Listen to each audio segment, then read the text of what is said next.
A very happy new year to you all. I hope your holiday break was full of good moments of rest and of merriment. It's already January 7th, a good day to stop procrastinating making your New Year's resolutions, if you haven't already abandoned them. And it is the feast day of Epiphany. Well, actually yesterday was January 6th. Epiphany is one of those fixed calendar date days like Christmas and unlike Easter. And it is traditionally a time when we celebrate the appearance of the star to the Magi, the wise men from the east, and their journey to Bethlehem to meet the King of the Jews.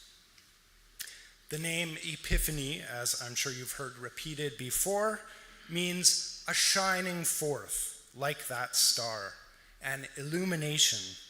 And there's a certain kind of illumination I'd like to talk about this morning. The church calendar's mix of fixed dates and moving Sunday dates meant that this year we had two services on December 24th. We had our final Advent 4 service in the morning, and then a Christmas Eve service in the evening. And while that made for a busy schedule that day, it did allow us to do something which I hope felt meaningful for those of you who came to both. It allowed us to engage in the morning with some of the more difficult themes which have been weighing so heavily on our minds around the conflict in Palestine. Themes of empire and colonialism and the brute violence of war. And we did this by looking at the kingdom of David that Jesus was heir to, trying not to lose sight of the message of nonviolence running through even those Old Testament histories. And with that sober struggle with Scripture out of the way in the morning, we could then get on with the more enjoyable singing of carols and listening to the Christmas story in the evening. We certainly need those songs of joy and hope in times like this, but it can also become an insincere and artificial hope if it is blind to the events that surround us, the clashes between nations, between peoples, between cultures, and the darkness that can spread from these violent encounters. The story we are considering this morning is an encounter between cultures that followed a very different path.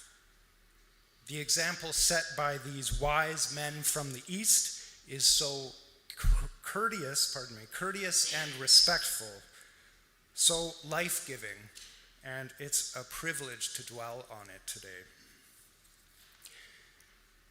Matthew tells us that after Jesus' birth, wise men from the east came to Jerusalem, asking, "Where is the child who has been born King of the Jews? For we observed his star at its rising and have come to pay him homage." The Greek word is magoi, which can mean wise men or wise people, and likely refers here specifically to a class of Persian priests and astrologers. The later understanding that they were three kings comes about from reading texts like our Isaiah passage, which seem to speak prophetically about this event, and from the fact that there are three gifts named. And remarkably, that does seem to be the entire aim of their long travel from Persia. Not to destroy their rival, like Herod would try to do, not to corrupt or convert this heir apparent, but to pay him homage and to bring him gifts. Here were a people so learned in the science of the stars, or maybe so spiritually advanced in discerning the presence of divine light, that they were able to identify this child as something special long before most of his Jewish compatriots. It isn't a stretch to think this visit may have had a formative influence on Jesus' attitude towards other foreigners he would later meet. The Samaritans, for example, like the woman at the well, or the Samaritan he used to describe how to be a good neighbor. Maybe these Eastern astronomers were a kind of star to Jesus as well. We are so often reminded of the darkness that can come when people confront those from other cultures, other religions.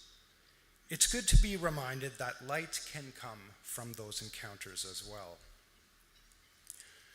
Kristen Largan is a professor of systematic theology at United Lutheran Seminary in Pennsylvania, and in her book, What Christians Can Learn from Buddhism, Rethinking Salvation, she speaks about the benefits of interreligious dialogue, which she describes as an illumination of our understanding, not just of our dialogue partner, but of ourselves as well.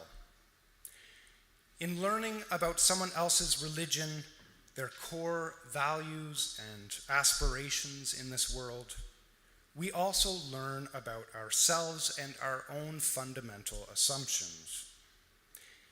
It can even be argued, she says, that we only really see and understand our own culture when we leave it and experience another culture different from our own. Gord Zerby made a similar remark when he was reflecting on the fourth round of Shiite Muslim and Mennonite Christian dialogue talks in Qom, Iran in 2009. This dialogue required me to contemplate some foundational assumptions of my own faith. We often take the logic of our own convictions for granted until we explain it to someone who has a very different frame of reference, he said. It is in the spirit of interreligious dialogue that I'd like to take a moment to share the reflections of three wise men from the East on the nature and teachings of Jesus, from the frame of reference of their own traditions, the traditions of Islam, of Sikhism, and Tibetan Buddhism. Just a few morsels, a few gifts for us this Epiphany Sunday. The wise man from Islam is the 12th century Sufi mystic and philosopher Ibn Arabi, an extremely influential figure in Islamic intellectual mysticism, still known as the Great Sheikh.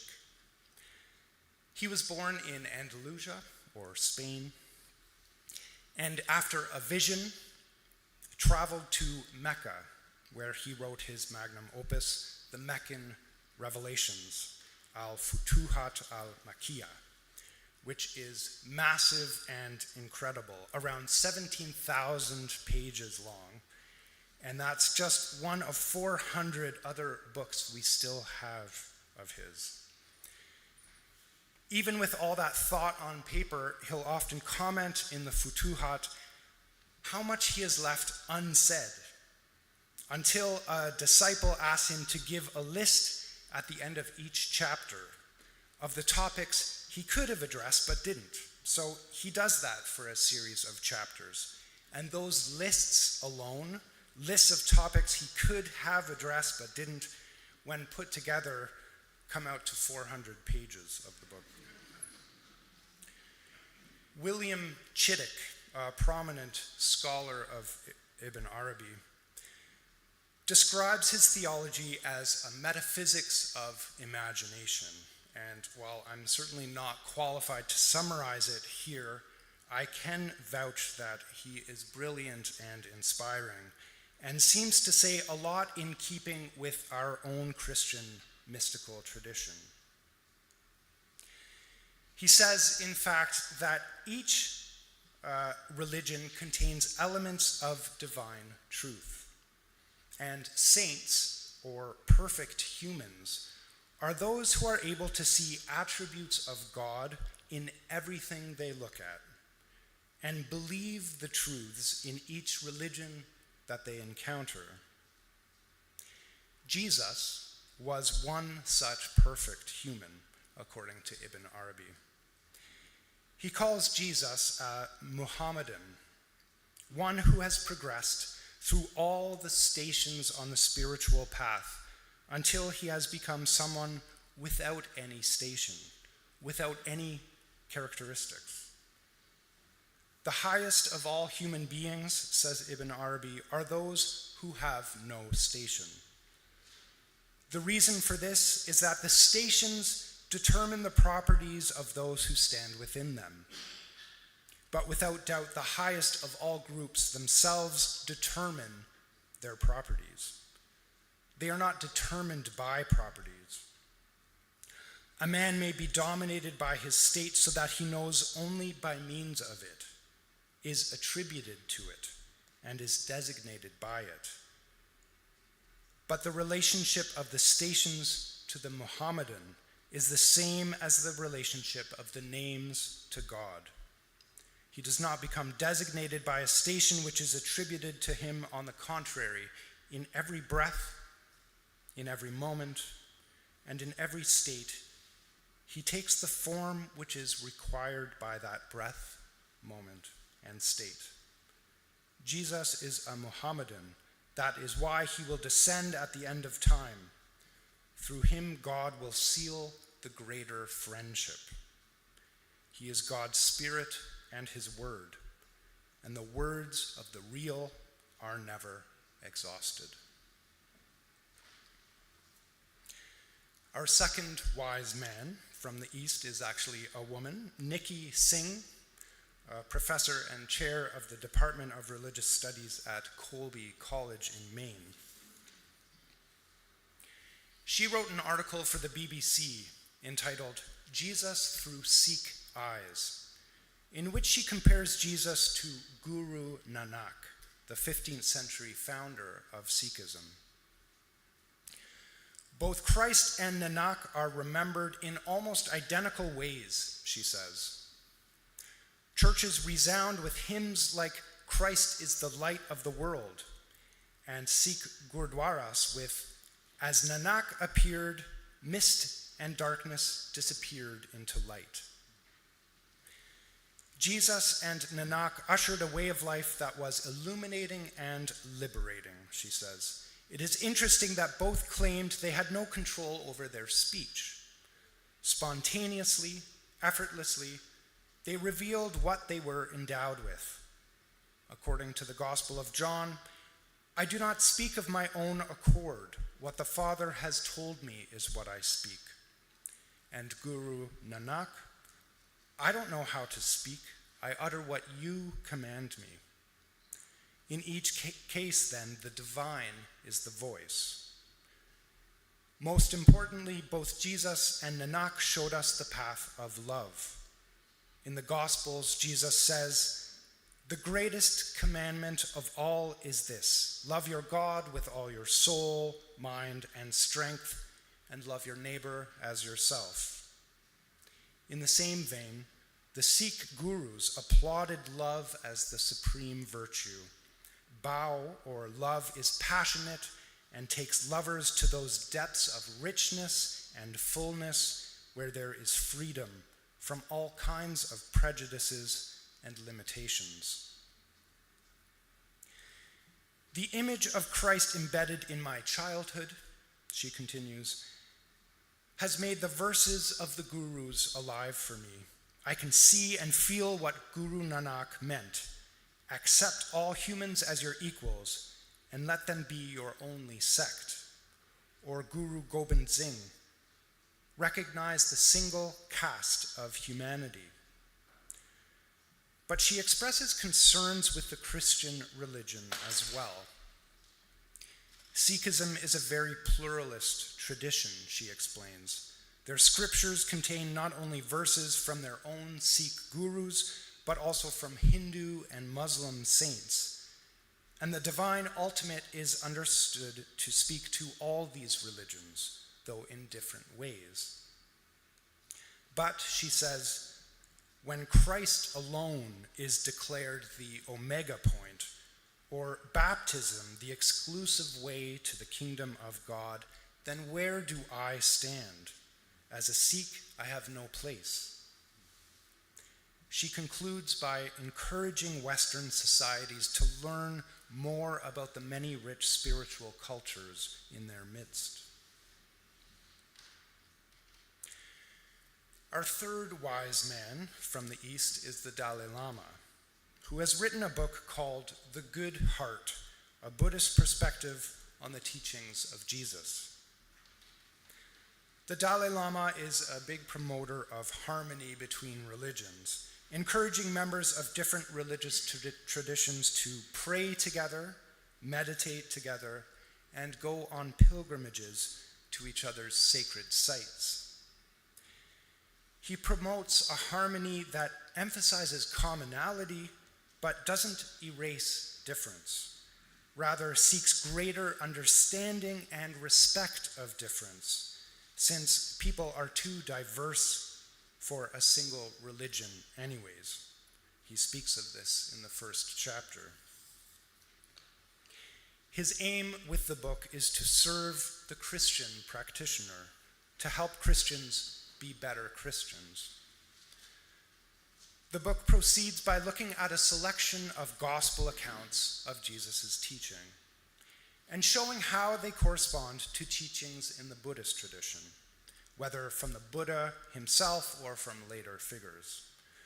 For example, Jesus' incitement in Matthew 5 to love not just your neighbor, but also your enemy. If you love only those who love you, what reward can you expect? Even the tax collectors do as much as that. If you greet only your brothers, what is there extraordinary about that? Even the heathens do as much.